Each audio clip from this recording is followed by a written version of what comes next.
Assalamualaikum warahmatullahi wabarakatuh. Perkenalkan nama saya Sito Herunsa dengan NIM 212410103010 dan teman saya.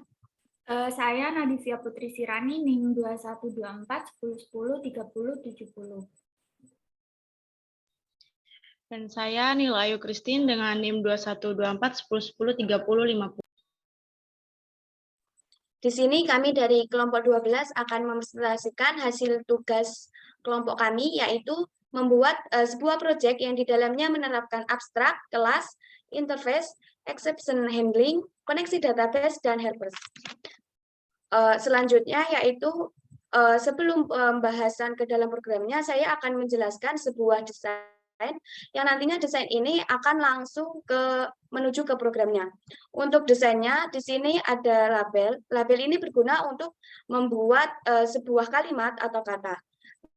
Nah, label di sini untuk cara pengeditannya yaitu bisa dilihat bagian properties. Nah, di sini bagian font bisa kita klik. Nah, di sini kita bisa mengedit untuk mau font apa, gaya font seperti apa, ukurannya berapa, lalu bisa klik OK. Ini adalah label yang pertama, label kedua, label ketiga, label keempat, label kelima, dan label keenam. Selanjutnya yaitu text box. Nah, di sini text box di sini itu berguna untuk mengisi sebuah teks. Nantinya text box ini kita isi untuk kalimatnya apa. Begitupun dengan ini text box ini saya namai dengan input kode, ini dengan input nama, yang ke ini dengan input harga, dan yang ke ini yaitu dengan input stok. Selanjutnya yaitu di sini ada button. Nah, button sendiri yaitu berguna apabila nantinya kita klik akan menampilkan sebuah show data di bagian ini. Di sini ada button insert yang saya namai dengan BTN insert, terus button update yaitu BTN update, dan button delete yaitu BTN dengan BTN delete. Nah, selanjutnya yaitu di sini ada tabel. Tabel di sini menggunakan toolsbox data grid view. Nah, di data grid view ini kita bisa mengedit untuk kolomnya. Ada beberapa kolom begitu. Selanjutnya yaitu penjelasan program. Nah, untuk programnya di bagian DP helpers. Nah, untuk line yang pertama yaitu using npgsql. Using npgsql ini yaitu digunakan untuk mengaktifkan sebuah npgsql dari Visual Studio ke Postgre-nya. Nah, selanjutnya ada namespace-nya yaitu tugas 2 PBO. Nah, dalam namespace ini ada public interface. Nah, untuk materi public interface ini saya menggunakan nama IMyInterface. Nah, dalam IMyInterface ini ada 4 metode. Metode yang pertama yaitu show data, metode kedua insert data, terus ada update data, dan data. Dalam insert data ini ada 4 parameter, yaitu kode barang, nama, harga, dan stok. Untuk metode update data ini ada 4, yaitu kode barang, nama, harga, dan stok. Begitupun dengan metode delete data, yaitu cuma ada 1 parameter, yaitu kode barang. Selanjutnya akan dijelaskan oleh teman saya. Baik, selanjutnya di sini juga ada public abstract class DB helper, di mana di dalamnya itu ada protected npgsql connection, di mana nanti npgsql connection itu digunakan untuk mengkoneksikan dari Visual Studio dengan Postgre PG admin-nya. Nah, di dalam internal DB helper-nya di situ ada string connection string, di mana ada 5 parameter, yaitu ada server, port, database, username, dan juga password. Di mana servernya ini masih localhost, portnya itu 5432. Dengan database-nya kita menggunakan database barang, dan username-nya itu masih Postgres. Untuk password-nya itu password sesuai PG admin masing-masing. Lalu untuk public class data barang, di mana di inheritance dari DP helper dan juga IMyInterface, dan di dalamnya itu ada public string 2 dimensi, yang ada show data yang digunakan untuk menampilkan data dari tabelnya. Lalu di situ ada string query di mana ada select from barang, di mana nanti kita akan menampilkan dari tabel barang. Lalu dibuka dengan connection.open. Di situ ada npg SQL comment, cmd sama dengan new npg SQL comment, yang mana ada query dan juga ada connection. Lalu datanya itu dibaca atau di-execute dengan npg SQL data reader sama dengan cmd.execute reader. Lalu ada while di mana data reader.read, di situ ada 4 variabel, yaitu variabel yang pertama ada string kode barang, ada string nama, string harga, dan juga string stok. Di mana nanti indeks pertama itu data reader.getString dimasukkan ke dalam string barang. Lalu ada indeks kedua yaitu data reader.string dimasukkan pada string nama. Lalu ada maksudnya ada indeks kedua data reader.getString dimasukkan pada string harga. Data reader.getString dari indeks ketiganya itu dimasukkan ke saya ralat tadi di getString di indeks ke-0, maksud saya mulai dari indeks ke-0 sampai indeks ke-3. Lalu ada data.add, yaitu penambahan dari new string-nya. Itu ada 4 variabel, yaitu ada kode barang, nama, harga, dan juga stok. Lalu ada di connection.close, itu di return.data to array, nanti datanya akan masuk ke dalam tabelnya. Lalu untuk penambahan data atau insert data, di sini ada public string insert data.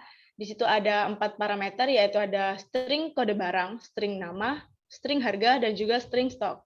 Di mana string query-nya, yaitu ada insert to barang dengan value, yaitu ada 4, ada add kode barang, add nama, add harga, dan juga add stok.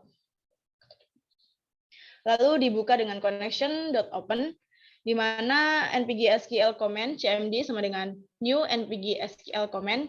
Di dalamnya itu ada query dan juga connection. Di sini ada 4 parameter. Yang pertama cmd.parameter.add with value, di mana query-nya itu ada add kode barang dan connection-nya ada kode barang. Lalu ada query yang kedua ada add nama dengan connection-nya nama. Query yang ketiga ada add harga dengan connection-nya harga. Lalu ada add stock dengan connection-nya stok.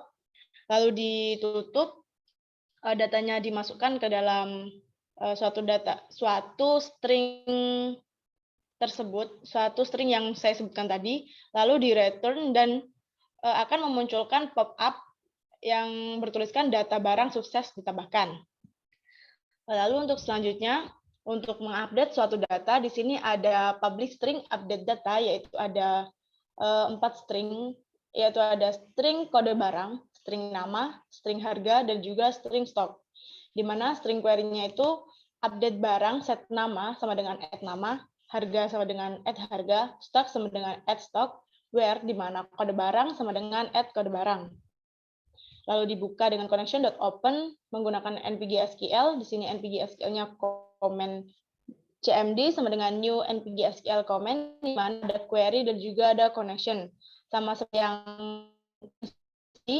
ada 4 parameter, yaitu ada add kode query-nya ada add kode barang dengan connection-nya kode barang, add nama dengan nama, add harga dengan harga, add stock dengan stok.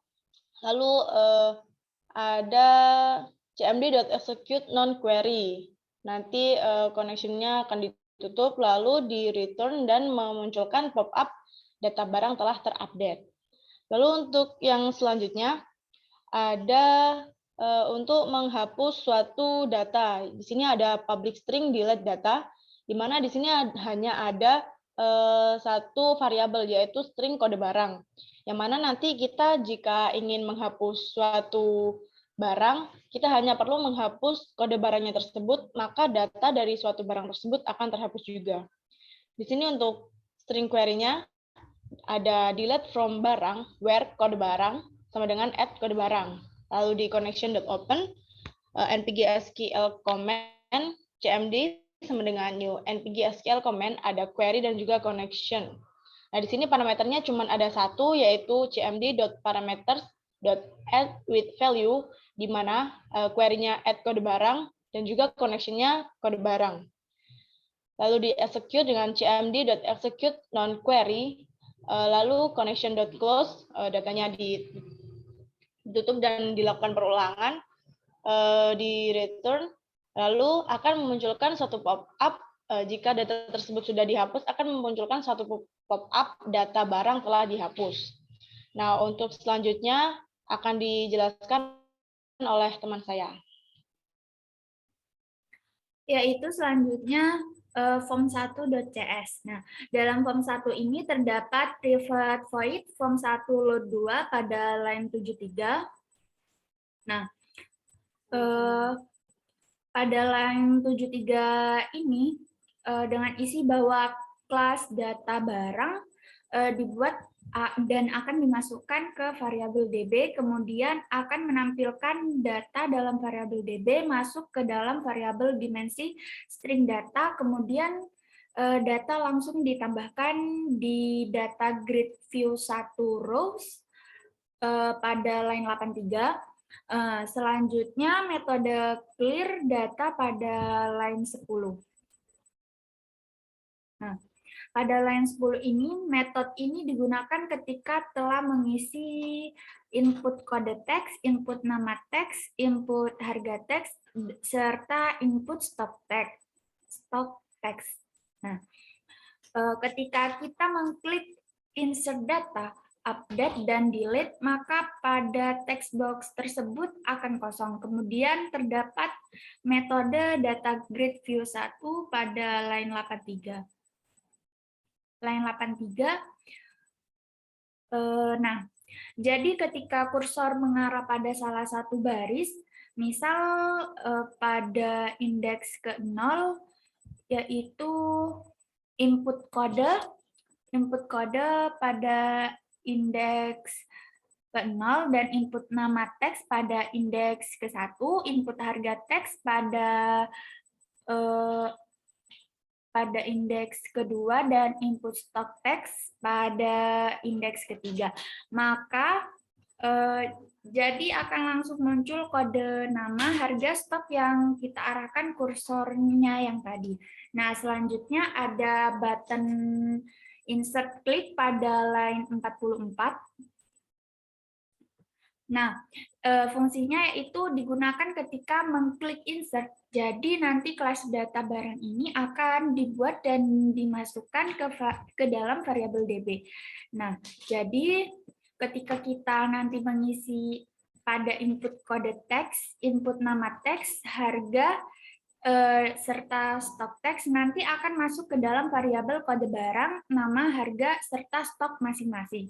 Nah, jadi jika masing-masing box tidak diinputkan, lalu diklik insert, akan ditampilkan message box, kode barang, nama, harga, dan stok tidak boleh kosong. Nah, jika kode barang yang diinputkan sama, maka akan ditampilkan message box, kode barang tidak boleh sama. Nah, selanjutnya pendemoan program yang akan dijelaskan oleh teman saya.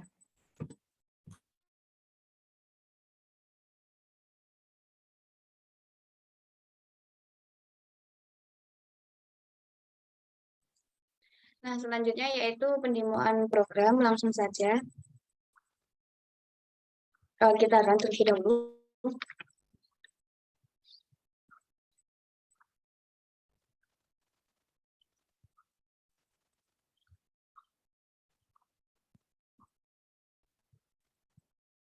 Nah, ini adalah hasil dari program kami yang telah di-run. Nah, dimulai dari yang awal, yang pertama yaitu ini ada text box. Nah, text box di sini bernamakan input kode, input nama, input harga, dan input stok. Nah, pada from 1 load 2 ini digunakan untuk mengeran sebuah programnya, maka akan mengeload data yang disampaikan itu ke database-nya. Selanjutnya yaitu pada data grid view. Nah, pada data grid view 1, row header mouse klik 1 ini digunakan untuk mengeklik header seperti ini, mengheader row-nya seperti ini. Nah, ini adalah digunakan data grid view-nya seperti ini. Selanjutnya yaitu metode insert. Nah, pada metode insert sendiri, program Trackage ini akan dijalankan apabila kita menambahkan sebuah barang. Seperti contoh, misal